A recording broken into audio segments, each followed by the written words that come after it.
que esses pastores também destroem a si mesmos e deixam o povo com trauma de Deus. É o que diz o verso 8. Destroem a si mesmos, como eu já tinha dito antes, mas o verso 8 diz: o Senhor diz, dei cabo dos 3 pastores no mês. É óbvio que isso tinha um significado direto para os contemporâneos de Zacarias, ou veio a ter logo um significado bem direto, como palavra profética, mas do ponto de vista da continuidade simbólica do texto, e ele continua, e eu disse já no início que ele é evocado e para se cumprir na pessoa de Jesus, que é o único bom pastor que dá a vida pelas ovelhas. Os outros, quando não são perversos, são pastores em estado de cura. Mas esses maus sacerdotes, maus mediadores, maus interpretadores, maus pastores, eles destroem a si mesmos enquanto pensam que estão se fortalecendo.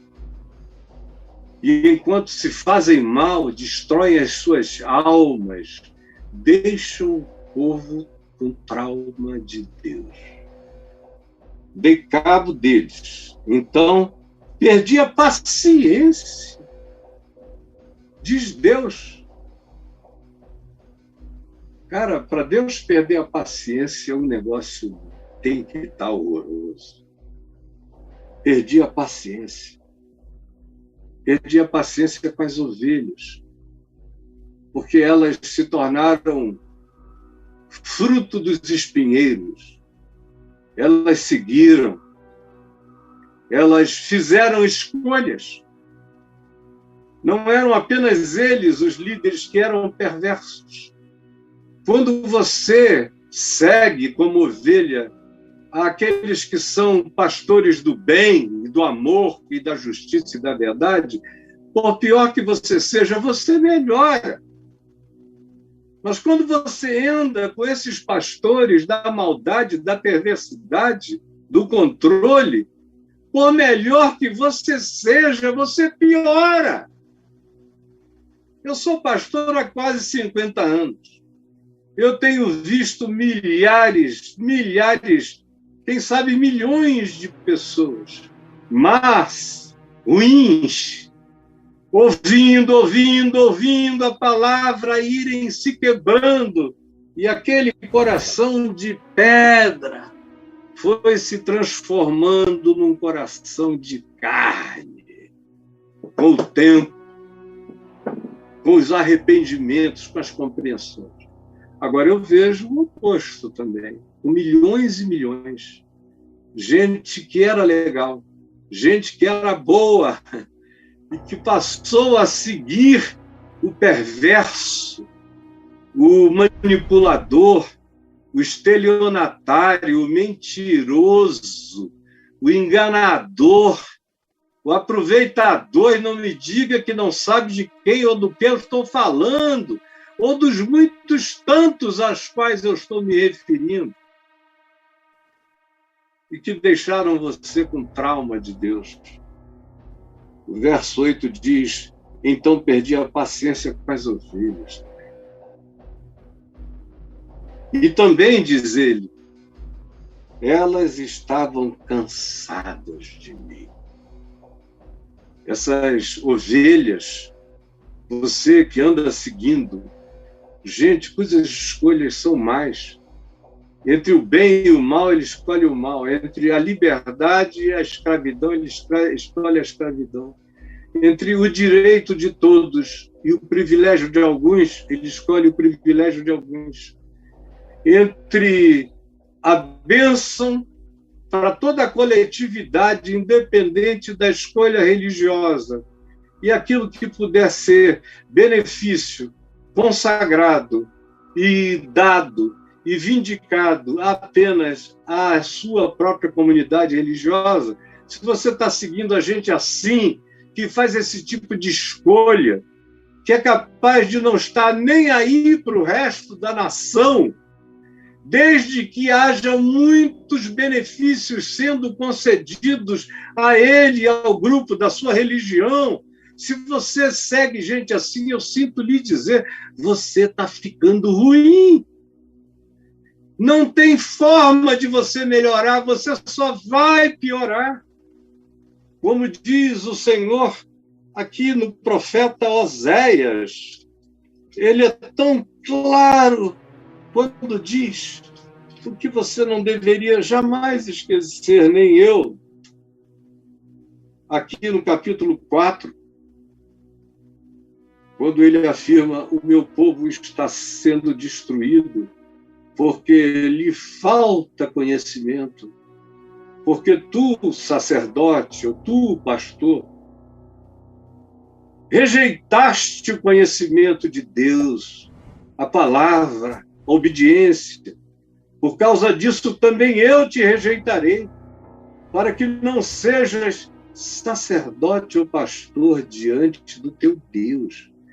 Não é diante do povo, o povo você engana. O Senhor Deus não. Jesus, o Senhor Deus, está dizendo aqui, você vai passar a inexistir para mim. Assim como eu inexisto e a minha palavra inexiste para você, você vai inexistir diante de mim, visto que te esqueceste da palavra do teu Deus. Também eu me esquecerei de teus filhos. Meu Deus. Meu Deus. Aí você diz, mas o que mais? Ora, o que está dito aqui é que assim como é o povo, assim também é o sacerdote. Ninguém reclame, porque o teu povo, diz o verso 4, é como os sacerdotes aos quais acusam.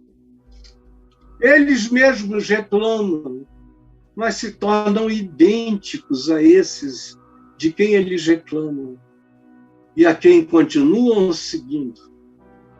E vão absorvendo, como disse Jesus, se tornam 2 vezes mais filhos do inferno do que aquele que iniciou a vida dessas ovelhas numa vereda de maldade. É impossível. O fim disso é que o cara fica com trauma de Deus. Como muitos de vocês aqui estão, como muitos dos que aqui vêm estão, com trauma de Deus.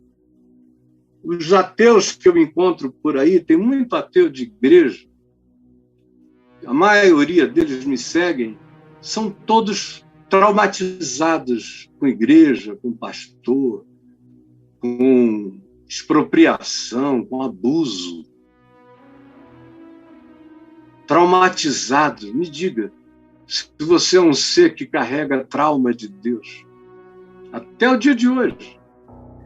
Há pessoas que eu vejo levarem anos para conseguirem ficar livres do trauma de Deus que lhes foi instilado pela palavra do engano, trazida e praticada a partir do ensino do não Deus.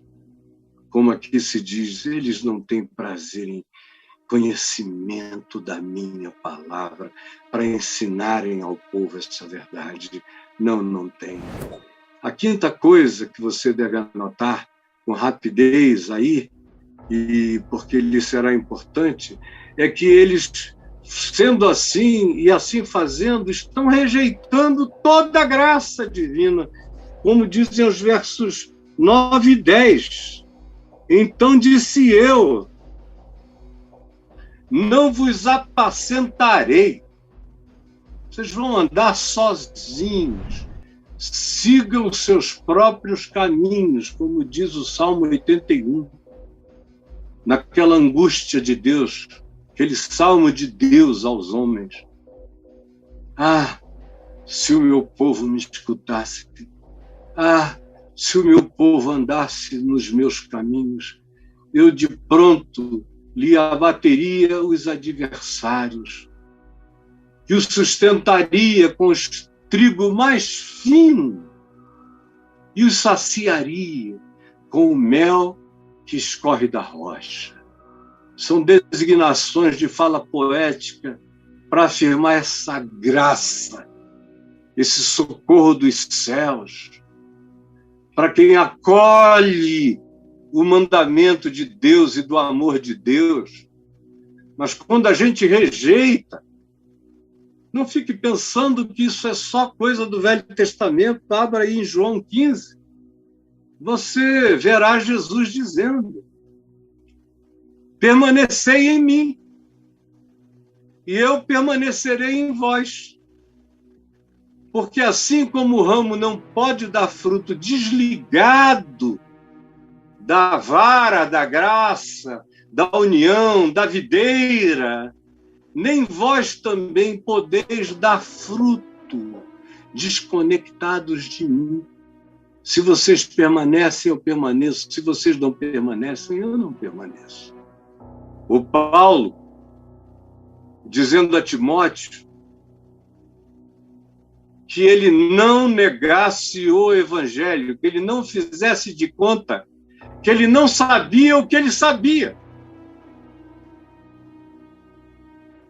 E Paulo diz a Timóteo: olha, se nós o negarmos, ou seja, se sabendo nós dissermos que não sabíamos ou que não sabemos, se nós negarmos o conhecimento dele que nós obtivemos e que está aqui no nosso coração, se nós o negarmos, se nós dissermos não, não quero, não, não sei, não, não vou, embora sabendo que é a palavra, que é verdade, que é o evangelho, mas se o negarmos, ele, por sua vez, Novo Testamento, Paulo escrevendo a Timóteo, ele, por sua vez, nos negará. Não brinque com aquilo que você já alcançou, com aquilo que você já entendeu. Porque a transgressão do entendimento produz em nós autoanulação. A gente entra num estado de destituição identitária na nossa relação com Deus. Se o negarmos, ele, por sua vez, nos negará. Eu não vos apacentarei. O que quer morrer, morra. É como o Apocalipse diz: continue o santo a santificar-se, continue o iníquo a se sujar. Quer morrer? Morra. O que quer ser destruído, seja. Eu venho tentando impedir, mas se você quiser, vá logo. Como Jesus disse a Judas: o que tens de fazer, faze-o depressa, vai. Quer? Então que seja. E os que rejeitarem, comam cada um a carne do seu próximo. Se você não quiser nem morrer, se você não quiser nada, fique aí. Vocês vão terminar na autofagia, comendo uns aos outros, com ódio total. Vocês são as ovelhas de Deus que Deus não conhece, que não sabem aonde andam, porque sabem quem é Deus, mas dizem não, não e não.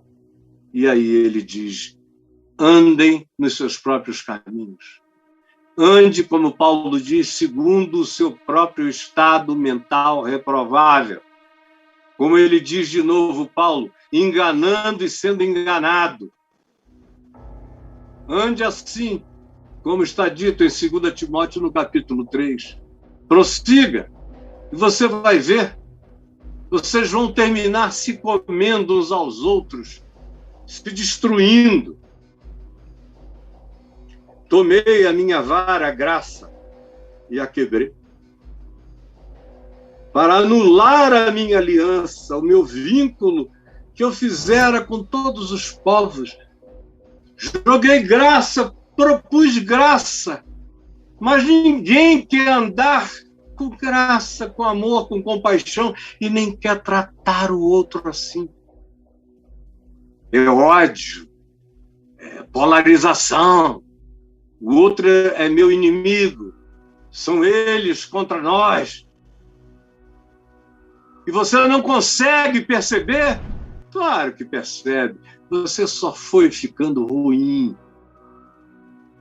Você começou bem, como Paulo diz aos Gálatas, no capítulo 3. Ó, Gálatas, insensatos, começastes bem.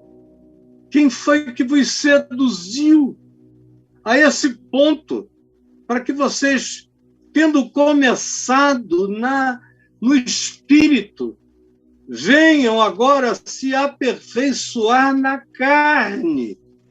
Quem é que fez isso? Gálatas insensatos. Quem vos fascinou a vós outros, ante cujos olhos foi Jesus Cristo exposto como crucificado? Quero apenas saber isto de vós.